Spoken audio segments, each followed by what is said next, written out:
A comadre Dona Araci, a esposa do fazendeiro, é que contou a João das mortes dos filhos de seu marido do primeiro casamento. Hoje, ela e as enteadas estavam livres da semente, mas agora ela já não gerava mais filhos, passara da idade. Ela recomendava que a família de João se mudasse dali, que construísse uma nova casa em qualquer outro lugar na fazenda, bem longe das tulhas de semente. João pensou, coitada das crianças dos escravos. Sofriam com as sementes aqui da senzala, pois as tulhas eram coladas de parede a parede. Ele pensou, deve ter sido por isso que a escravidão por aqui acabou rápido. As crianças morreram, quase todas de gripe. Por isso, era tão deprimente e mal cheiroso o ar lá dentro das senzalas abandonadas. A esposa de seu moço disse que ela se mudou da casa grande porque em algumas noites ela perdia o sono e parecia a ela que ouvia choros das crianças, gemidos, lamentos de dor vindo das senzalas. Aí ela perguntou se João já tinha ouvido alguma vez, ou Paulina. Ele disse que não, mas também não acreditava nessas coisas. João contou essas coisas à esposa, mas a parte dos choros e das crianças da assombração, ele não contou, ele omitiu, porque ele não queria impressionar a esposa que ele achava que já estava grávida de novo. Na hora que Paulina concordou em se mudar, ela queria mesmo ficar perto do seu velho pai, e João Batista ficaria perto de sua mãe. Ela agora viúva e também de seus irmãos. Já naquela noite, eles começaram a fazer os planos, como seria viver longe dali, e já incluía um bebê que nasceria daí a algum tempo. Foram dormir já quase de madrugada, mas João não conseguiu dormir. Ficou deitado de olhos abertos, a imaginar como seria para preparar toda a mudança. De repente, pareceu a ele ouvir choros e gemidos, e vinha dos lados da senzala. Um calafrio correu por todo o seu corpo. Então era verdade. Havia choros de criança na velha senzala abandonada. Incrédulo, ele se levantou, foi até o quarto do vovô. Esse quarto era o que vovô dormia quando estava lá. E aí o choro, o barulho ficou um pouco mais forte. Era mesmo de criança que chorava. Parece que tinha choro de adulto também. Deveria ser as mães das crianças que choravam. Era um choro triste, contínuo, parecia um lamento de dor. E ele ali, com o ouvido colado à parede do quarto. O som era bem nítido e claro. Ele, curioso, abriu a janela do quarto. A lua banhava o quintal. Vagalumes dançavam no ar. As sombras das goiabeiras faziam confusões aos olhos. Parecia mesmo que haviam pessoas a andar entre elas. Mas só parecia. Os pés de picão e de ervas de São João, que eram nascidas entre as árvores, exalavam um cheiro forte na noite, como se tivesse sido pisoteado por pés de alguém, de alguma pessoa, de algum animal que havia recentemente passado por ali, por sobre eles. As paredes brancas da tulha brilhavam sobre a luz prateada do luar. João teve vontade de pôr a cabeça, janela fora, esticar o corpo para ver além da esquina da tulha e do grande forno de barro, que seria a senzala propriamente dita, escura e sombria. Ela estava vazia, com suas portas escancaradas sobre a noite. Não tinha, eram só portais, não tinham as folhas das portas mais. Eram elas como grandes bocas negras querendo engolir o mundo. O medo o deixou pregado no chão. Ele ali, de frente à janela, não conseguiu se mover. Os pelos do seu corpo estavam eriçados, a adrenalina estava a mil em todo o seu sangue. Ele precisava voltar para a cama, mas cadê as pernas? Elas não iam, não obedeciam. Num esforço sobre-humano, ele conseguiu bater a janela, passar a taramela. A casa toda estava no escuro, e com esse barulho da janela, Paulina acordou. Ela acendeu a luz da cabeceira, assustada, viu que ele não estava na cama, foi procurá-lo. Ela o encontrou, branco de pavor, no quarto do vovô. Aí ela quis saber o que ele fazia ali. Ele deu a desculpa de que teve um ataque de sonambulismo e que abrira a janela sem saber, e que já havia fechado e precisava voltar para a cama. Ela achou esquisito. Ele nunca fora sonâmbulo. Mas ela não disse nada. Aceitou o argumento e os dois voltaram para a cama. E o dia amanheceu. João Batista tinha olheiras. Estava estranho, não dormira a noite toda. E a cada momento ele olhava pensativo para os lados da senzala. Ele parecia estressado, às vezes afoito, confuso. Paulina percebeu, mas não perguntou nada. E aí ele resolveu ir trabalhar, que não iria trabalhar na segunda-feira. Iria até Santa Rita arrumar uma casa. Ele alugaria e voltaria no mesmo dia, se desse. É que seriam horas no lombo da égua. Ele saiu bem cedinho, num galope só. Ele não corria, ele voava. Parecia que sua montaria tinha asas nos pés. Depois de meio-dia, ele já estava na venda do Salim, o seu amigo, o Turquinho. E contou que precisava se mudar urgentemente daquela fazenda para Santa Rita. Contou a história de como perderam o filho. Salim, então, lhe indicou na biquinha a casa de Antônio Aredes. João correu lá e fechou negócio. E voltou para casa, sempre galopando como um louco. Chegou em casa, já era tarde da noite. E a esposa o esperava ansiosa pelas novidades. O marido contou que eles teriam uma semana para preparar tudo. Debulhar todo o milho do paiol, ensacar o arroz, vender os porcos, as galinhas, doar os cachorros, os gatos e partirem. E foi uma correria. Vovô Malaquias, ao receber o recado de Salim, veio à cidade saber do que se tratava, pois no bilhete dizia ser urgente a presença dele. Quando chegou na venda, Salim lhe contou a mudança de João Batista para a cidade. Aí vovô se sentiu na obrigação de partir para a fazenda e ir ajudar Paulina com a mudança. Ele nem voltou ao sítio de Zezé. Pediu ao leiteiro que passasse por lá e desse seu bilhete a Zezé.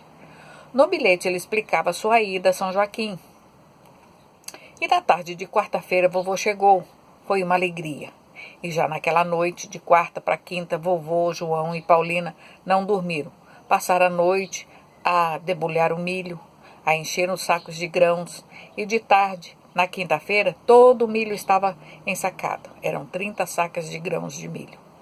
Começaram a ensacar o arroz. Estava ainda na palha. Foi a noite toda. Ensacaram 15 sacas de arroz. As galinhas e os pintinhos Paulina levou até a casa de sua comadre Joviana e Salionesa. Deu a elas de presente e se despediram com lágrima nos olhos. Os porcos Dona Araci comprou pelo preço que João pediu. Os gatos se enfiaram na tulha pelo buraco debaixo da porta. Não quiseram sair. Ficaram lá. O cachorro, Danúbio, ficou junto dos donos. Ele sabia que algo diferente estava acontecendo. Ele não ficaria. Ele iria junto com a família. Ele era o companheiro das crianças. Já o outro cachorro, o Ouro Fino, esse não estava nem aí. Ele acompanhava todo mundo que passava ali no terreiro da fazenda, no caminho. E ele já cedo acompanhou o primeiro retireiro que passou. O velho Galo, que um dia foi do pai de João, também iria ser levado junto com os frangos de corte. Eram 10 frangos. Vovô os colocou num balaio grande, com uma tampa, amarrou com um cipó. Antes ele deu milho para cada um deles, e para o galo foi o milho dado na mão. Ele foi ensinado assim desde pequenino, ainda pintinho. Se o milho fosse jogado no chão, ele não sabia comer. Tinha que ser na concha da mão. João tinha muito amor pelo galo China, que a mãe lhe dera por ocasião da morte do pai. O galo tinha sido a distração do velho. Quando estava muito doente, a mãe conta que o pai punha o galo no canto da cama e conversava com o galo, ainda franguinho, e ficava em cima de jornais. O galo ficava a piscar os olhinhos como que entendendo o que o velho enfermo lhe falava. Era a única distração dele antes de morrer. E assim, no domingo cedo, as coisas foram levadas no lombo dos burros até a margem do rio do Carrijo, porque um caminhão não chegaria até a fazenda. O caminho era ruim e corria o risco de ficar com o eixo quebrado. Primeiro foram os sacos de milho, depois os arroz. Haviam se esquecido do café em coco. Não tinha mais sacos. Como levar o pouco de café que tinha? Paulina teve a ideia: encher as fronhas que estavam nos travesseiros e as que estavam lavadas, passadas e guardadas, já arrumadas para a mudança. Assim vovô fez. Enchia as fronhas até onde dava para amarrar a boca com um barbante. Encheram 15 fronhas de café em coco e 2 de café já socado e limpo. Era só torrar. Algumas latas de manteiga de 20 litros trouxeram cheias de mamonas. Trouxeram o pilão e os balaios cheios de tralha, tudo bem embalado, nos balaios que vovô fez nos tempos áureos da fazenda. 9 horas da manhã o almoço já estava pronto e todos almoçaram para levar tudo limpo. Paulina ainda lavou todas as vasilhas usadas no almoço e guardou nos balaios. Numa última despedida, todos entraram pela última vez em todos os cômodos da fazenda.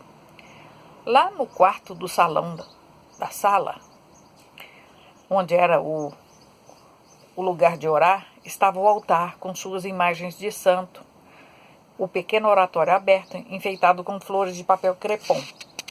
Paulina, pela última vez, se ajoelhou em reverência aos santos ruídos de barata e a Nossa Senhora da Aparecida, que de tão velha nem tinha mais cara. Fé é fé. O que importava era o que aquela massa disforme, feia e feita de barro, agora abençoava a todos que algum dia, por algum motivo, estava ali. O santo fora abençoada por padres, e a bênção daquela obra das mãos de homens se estendia sobre todos quantos diante dela se ajoelhasse. Acreditava Paulina nisso. João Batista não agia assim. Ele lia sua Bíblia, achada nos pés de uma cruz, numa estrada. Certa vez, Paulina contou ao padre da paróquia que o marido gostava de ler aquele livro grosso e velho, cheio de anotações por todas as páginas, rodapé, laterais. Aí o padre disse a ela que aquele livro iria deixar o marido dela mais louco ainda do que ele já era. Por isso, Paulina tinha um pouco de medo de ler aquele livro. E o livro estava ali, no canto do altar. Ela iria deixar o livro ali. Mas João entrou no quarto e viu. Ele pegou o livro, o beijou e saiu do quarto com ele embaixo do braço. No grande salão, os móveis de palhinhas estavam todos no mesmo lugar onde eles os encontraram. O grande cabide de bengala, com seu espelho de bisotê, refletia pela última vez o rosto triste e sombrio dos moradores da casa. Todos foram para a cozinha. O fogão ainda estava cheio de brasas. Haviam feito o almoço.